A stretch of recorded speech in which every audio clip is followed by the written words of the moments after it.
Verse by verse meditations. Genesis chapter 9. Genesis chapter 9 and verse 15. And the bow shall be in the cloud, and I will look upon it, that I may remember the everlasting covenant between God and every living creature of all flesh that is upon the earth.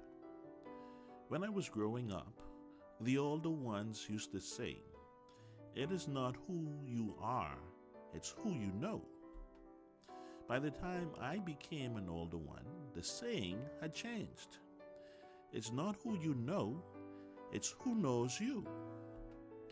We get all excited when we see the rainbow, and we remember God's promise. It's a beautiful thing to see the rainbow. But you know what?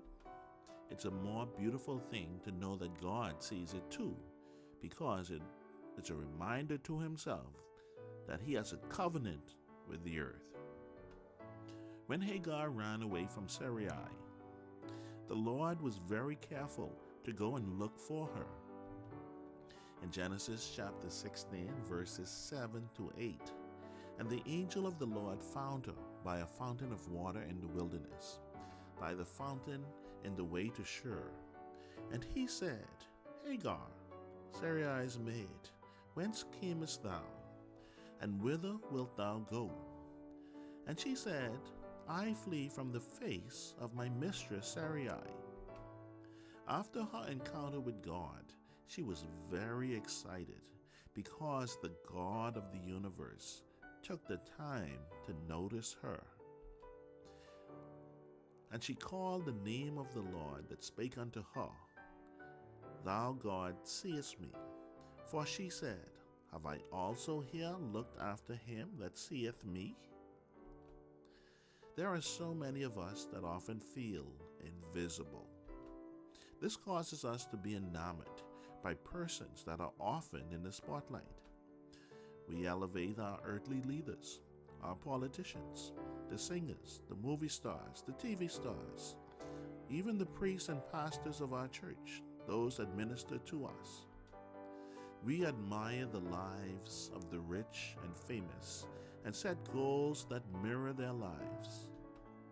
In Daniel chapter 2 and verse 21, "And he changeth the times and the seasons. He removeth kings and setteth up kings. He giveth wisdom unto the wise, and knowledge to them that know understanding." Whatever your position is in this world, God was instrumental in giving you the tools to be there.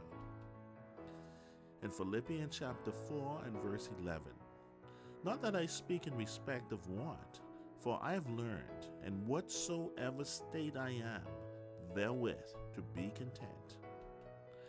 Whatever your state or your station is in this life, God sees.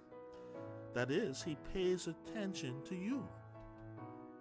In Exodus chapter 11 and verse 5, "And all the firstborn in the land of Egypt shall die, from the firstborn of Pharaoh that sitteth upon his throne, even unto the firstborn of the maidservant that is behind the mill, and all the firstborn of beast."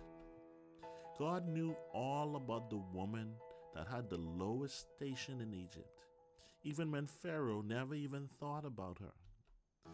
No matter how invisible you may seem, God knows you, and God pays attention to you.